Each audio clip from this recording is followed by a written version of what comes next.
Hey everybody, and welcome to the Doctors of Running virtual roundtable. Today we have a special kind of episode for you all. We are halfway through the year of 2020, which although it's been a very strange year in the world, it's been a fun year for us when it comes to testing shoes. So since we're halfway through, we wanted to go through today and just give each of us a chance to share our surprise shoe of the year. So this is not our favorite shoe necessarily or what we think is the best shoe, but it's the shoe that has surprised us the most in our series of wear testing. And this year has been a lot of fun. We are super thankful for all of our partners that we have that allow us to get reviews out for you all and test these shoes and give a lot of biomechanical and clinical thought into what these shoes might do for the running community. And so we're thankful to all of our partners, and it's been fun to purchase some other shoes to get tests out and reviews out for you all. And so we're thankful that we get to do this, and it's been fun to have a growing audience with you all too. So we're thankful for you guys for following us. There's been more, inboxes coming in with questions and stuff, which is fun. And so we're just thankful for everybody who follows us as well. It helps support by you guys just following our social media, following us on the podcast, following us on YouTube, liking our stuff, commenting. That actually helps us a lot. We do this just as this is a side gig for us. This is not our main job. We all have either full-time jobs or full-time student and full-time job, I suppose, Matt. Yes. So yeah, this is something that we do on the side because it's kind of a convergence of our passion, our hobbies, and our profession. And so by you guys supporting us, it allows us to do what we love. So we're thankful for it. But we're all going to get a chance. Why don't we go from, I don't know what, I was going to come up with an order for this, but I don't have an order. I was going to say from like oldest to youngest or something, but we'd have to figure that out. Who's the oldest? Not me. I believe I am, actually. Oh. How old are you? 29. Oh, you beat me by a little bit. I'll be 29 in September. It was like, I'm the oldest. Sorry. Okay. That means you get to go first. All right. So I have two actually because they're such a strong now we can't do that? Start with one. You can circle back. One? All right, fine. I'll circle back when Nathan talks about it. My surprise shoe of the year was a shoe that I purchased myself and I expected to hate. I was about ready to I purchased it and went, I'm going to send this back. This is going to suck. It's going to be a disappointment. And I actually really love it. So my surprise shoe of the year is the Adidas Adizero Pro. Even though it is not the lightest shoe out there, it's got a carbon fiber plate. It's got kind of a more traditional foams, right? So the Light Strike and Boost are not the newest materials on the market, right? They're not Pebax, Peba foams. But I really like this shoe. It's really versatile in that I've used it for really awesome long runs. I've used it for easy runs, and I've used it for pretty mumuch every workout under the sun. And it's actually doing better and better and better. And I've got about 60 miles on these, and there's only beginning to see just a little bit of wear. So I'm really impressed. And I haven't worn through the nubs yet. The AdiWear thing is still here. The forefoot's still good. So I am really impressed. The durability is good. So I'm actually going, this actually might be worth the $180 I spent on this. But it's miracle. I've really enjoyed it. It's got a great ride. Again, it's not the fastest, but it works for a lot of different things. It does fit a half size small, so I'm using thicker socks, which is a good shoe. It's great. Half size large? Sorry, yeah, half size large. Thank you. But yeah, it's been a surprisingly good shoe. I have really enjoyed running in this. So that's my surprise shoe thus far of 2020. Awesome. I think I'm next because I'm right, David. Yeah, you got a few years on it. And I'm 28 right now. My surprise shoe of the year, and I will admit this could be a result of recency because I'm currently testing it. So I think when the end of the year comes, we'll see if it's still a surprise or if it was just because I'm doing it right now. But either way, I've been surprised by this shoe. and that shoe is the Saucony Triumph 18. I told Matt he couldn't do it because I knew he was going to say this is his other one. So you can add stuff in after I'm done chatting about this. But part of the surprise is that some of my favorite shoes this year have come from Saucony, from the Endorphin line. But this one, I got it shipped to me last week, and I've been running in it, and I'm just like, wow, this is a really enjoyable shoe. I just weighed it on my scale, and one of the shoes weighed 11.3 and the other one was 10.9. So I'm not sure exactly what it is, probably around like 11.1. We'll just go right about there. 11.1 ounces, so like heavy on that. This is like a size 9. And I believe that the stack is 32.5 in the rear foot and 24.5 in the forefoot. So it's an 8 millimeter drop. It's got their Power Run Plus foam. And that's my first time running in the Power Run Plus foam. And it's just, what surprises me is how good it feels at daily and even a little bit of tempo paces with the weight that sits there. I don't feel it. It's so smooth. The foam is, I usually like firmer shoes, and this has a really good cushion to it. It's really bouncy, really nice heel bevel that's a little bit lateral but not too extreme. Just super enjoyable ride. Not much bad to say about it yet. I just did 12.5 in it today and enjoyed it the whole way. I think when it comes to like these, this shoe I think is listed for $150 or will be. So like for the quote unquote premium daily trainers, like these premium shoes, this is one of those that I've been really impressed with, and it doesn't just feel like this heavy clunky shoe. It feels like it's got life to it. So I've been really surprised by that. It was super hot and humid today, and my foot didn't overheat. That was surprising too, because it's not the thinnest upper, but it apparently was breathable to keep things in check today. We're actually in Wisconsin. I was working with a patient who's telling me we're on track to have the hottest July ever in Wisconsin with the current forecast and what's been going on. So we'll see if that is a thing or not. But yeah, I've just been surprised by how much I enjoy the shoe and maybe some of the versatility. I got to bring it through a lot more of our testing protocol, but good so far. What do you got to add, Matt? Well, I definitely agree. I was very surprised because I prefer shoes that are firmer and lighter, and my size 10 weighs a little over 12 ounces. So I was not expecting to like this. I was expecting it to be unstable with the Power Run Plus foam, which I do like that foam, but when I tried this Triumph 17, I was like, I took a couple steps. I'm like, this is not going to work for me. This was different. I have 65 miles on these so far, and I've really enjoyed running in them. This is the first heavier shoe that I have done a tempo run in and done very well. Like getting down to 5:30 pace was not something I expected to do, but it did it. And that was very impressive. That also might be me getting in a little bit of shape too, so there might be some covariates there. But surprisingly stable for a softer shoe, which was very interesting. I think there's a couple elements we'll talk about a little more in the review. Surprisingly durable. Again, this is 65 miles, and I'm only just beginning to see a little bit of wear there. So David will also have a pair coming his way that are brand new for once, so he won't get my torn up heel this time.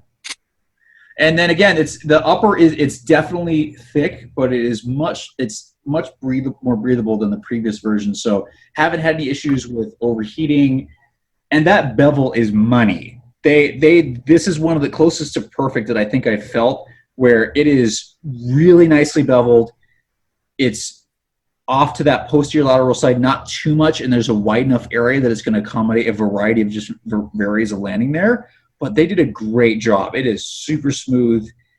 I've never had an issue landing back there. It did not take any time to break in, and this Power Run Plus foam is great. So bouncy but stable. So yeah, it's great. I'm excited for David to get his pair and add his thoughts too. But I think Nathan we'll be doing a roundtable review on these in time.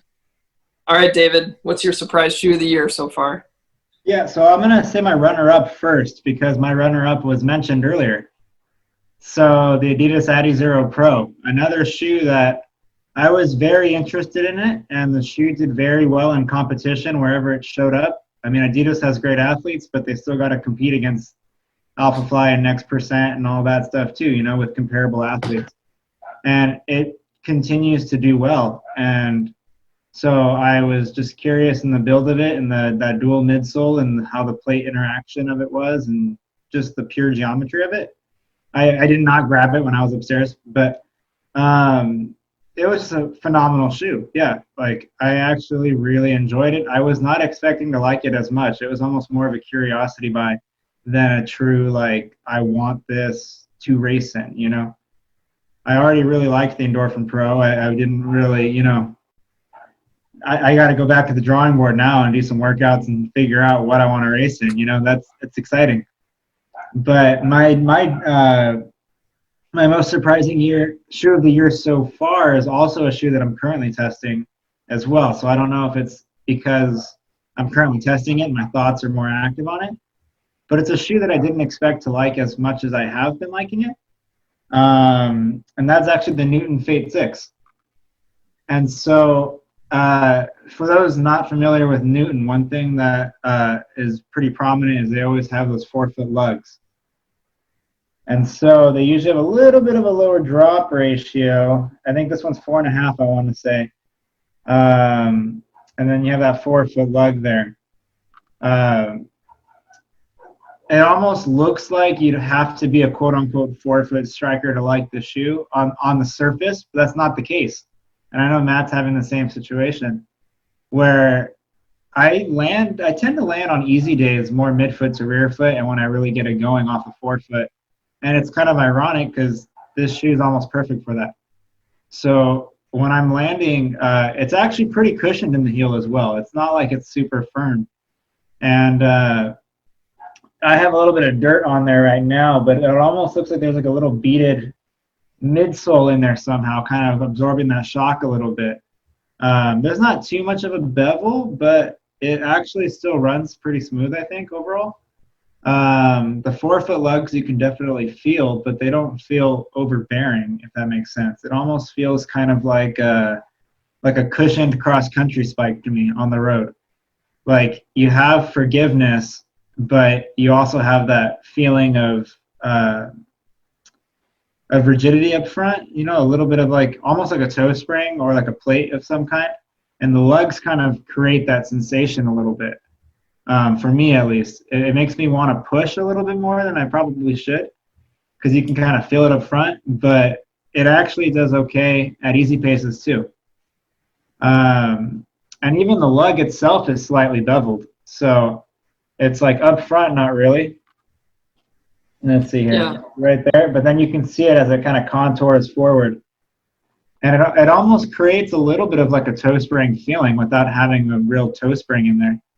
And so it's weird. It feels smooth, but at the same time, you can still feel the lug. But it feels good at aggressive and at slow paces. And I could really feel like I can get my legs under me when I picked up the pace. Oh. Technical. Sorry about that disruption. Could you guys hear that? Yeah, what happened? I think the front lawn's getting watered right now, and the window just got blasted. So okay, Regina, do things live here. That was unexpected. I'll try to find my train of thought again. But yeah, the lugs actually felt a lot more smooth than I thought they would. But don't get me wrong, they are noticeable, and the shoe does feel a little bit more aggressive than most daily trainers, I would say. I did feel a little bit more load in that Achilles tendon to the calves here, but I've had two double-digit runs, and I've done okay in them so far. I think I've got 30-ish miles on them now. The upper was also surprising, too. It doesn't really look like anything special, but it actually breathes pretty well. It gets hot out where I live, and I haven't really had any problems. And the overall fit of it is relatively wide throughout. Like the toe box is slightly wider than normal, I'd say. And same with the midfoot. But when you lace it down, that midfoot actually has a pretty decent little hold where it kind of pulls in. So really the only area where you might have a little bit of excess room, and I don't know if this is happening to Matt, but is that heel area. That area probably isn't secured the greatest, but it works. I haven't actually had any slippage or anything. I just lace it down tight, and I've actually taken it through trails too, and it did okay. So, surprisingly, I actually haven't had any security issues where I haven't even had to lace lock this shoe. So we'll see. I haven't done a ton of miles in these yet. I've probably got 10 or 15 in them, but I haven't had any issues yet. And I had some of the similar experiences that David did where, again, I'm very curious to know what this foam is. If I remember correctly, they call it like a Newtonium foam or something like that. But before it was dirty, it looked fairly beaded. So I'm almost curious if it's a PIBA or something like that. But not that I'm aware of. They don't usually tell us. But we are, on a side note, super excited to do some work with Newton and have them review some of their shoes. They're still doing good. I'm impressed, having been away from them for a long time. And this also gets the award for the most commented on shoe I've worn in clinic. To break Totally. I was wearing these around, and every single patient I've had comments on the colorway. Yes, me too. It's a pretty fresh colorway. So yeah, it's pretty fresh. And what was I going to say? There was one more thing I was going to say. Oh, yeah. So one weird thing, I don't know if the lugs are guiding me or not, because now that I'm at 30-ish miles, you can start to see a little bit of outsole wear in the heel. But I have zero lateral wear. It's all like perfectly centered. I don't know what that's about. So We'll have to dig into that later. yeah, we'll have to dig into that later. I got to think a little bit more critically about it, but it's kind of blowing my mind a little bit because usually you would see more wear in the posterior lateral section. It's the same on both feet, perfectly centered. I don't know if the lugs, like that little toe spring kind of feeling, is getting me to cycle under me more or something. I don't know. So I'll have to do a little bit more of a deeper dive on that. But overall, I was pleasantly surprised by this shoe. And I mean, even with that little bit of outsole wear, I'm not concerned at all. Like, this looks pretty dang durable. So Nice. and it's a relatively firm ride, but it's got enough protection for sure. Cushioned enough.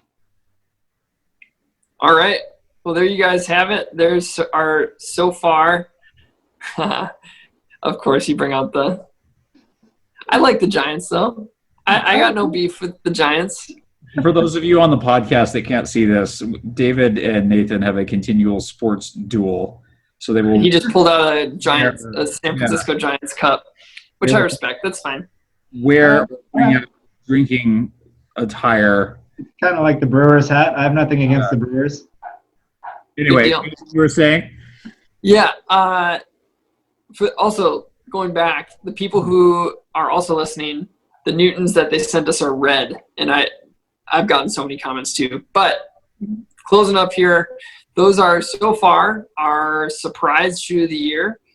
Again, at the end of the year of 2020, we'll put together our DPT approved awards. So you can kind of keep an eye out for that. We'll talk through those on here, but we'll also have written quick reviews of our awards, so you can keep an eye out for those. But again, thank you all for following what we're doing and being engaged with us. And it's been a fun process and a good year so far for Doctors of Running. And keep running, keep healthy. We'll see you guys soon.